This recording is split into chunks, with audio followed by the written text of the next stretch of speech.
Oh my god, I want to show you some videos when you're done. Okay, I'm gonna start, okay? And then I want to see all your videos. Yeah? Yeah.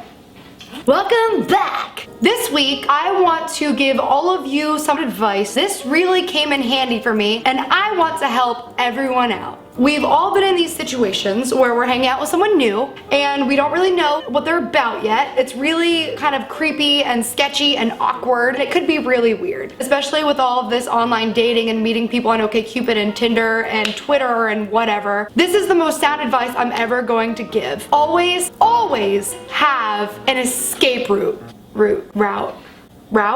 Is it route or route? You could say route. Route? There's a formula you need to follow for these escape routes. So I'm gonna tell you a story. I'm hanging out with this guy for the first time. We met online. Things were going great. It's time to hang out. And he lives an hour away from where I was. It wasn't one of those situations when you go for coffee or a drink where if you're uncomfortable, you can just kind of get up and leave, because I drove an hour out of the way. Step one. Be a really good liar.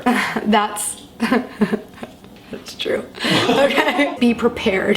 Have a friend on standby to help you out in these situations. My friend was Alex James. When the date started getting a little bit creepy and I was uncomfortable, I sent a text to Alex and I said, call me in 2 minutes and pretend to be my little sister and that you need help. Step 2 is to make sure that it looks believable. I changed Alex's name to Cecilia in my phone so that when he called, he wasn't like, your little sister's name is Alex James. So Alex calls me and I say, oh my god, my little sister's calling. I pick up the phone and he says, bitch, I told you not to hang out with him, that he was gonna be creepy.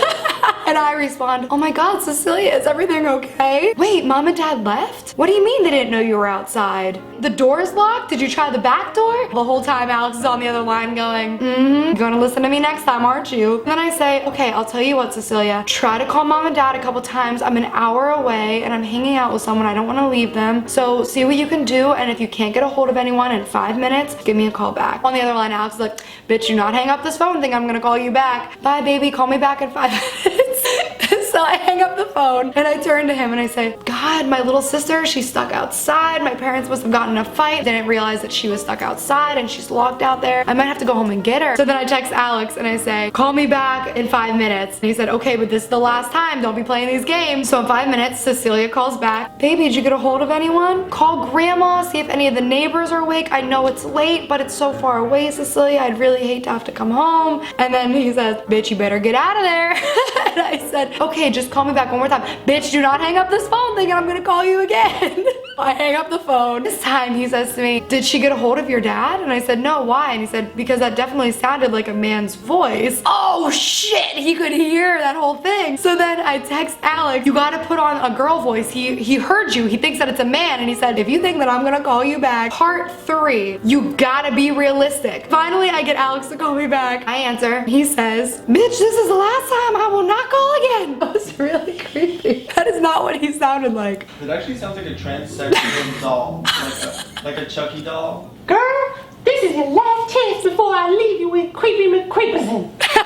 This time I know it's time to leave. I've exhausted all of my chances with Alex. I tell him, I'm so sorry, I have to go. I'm having such a great time, but I'm gonna have to take a rain check. And that was that. So the moral of the story is always have an escape route. Or I mean, you could just be honest and tell them that you're not having that great of a time and that you just want to go home. But if you're really socially awkward like me, have an escape route. I hope that this helps somebody. If you have any tips for getting out of awkward situations, or you have any stories where you used your friend to get out of an awkward situation, leave those below. I am linking my Twitter, Vine, Instagram, Snapchat, Facebook, all below, so give me a follow on those. Thank you for watching. I will see you next week. I love you very, very, very much. This is the last time. Damn it. That sounds so scary. I know, I can't do it. Girl, girl, if you do not...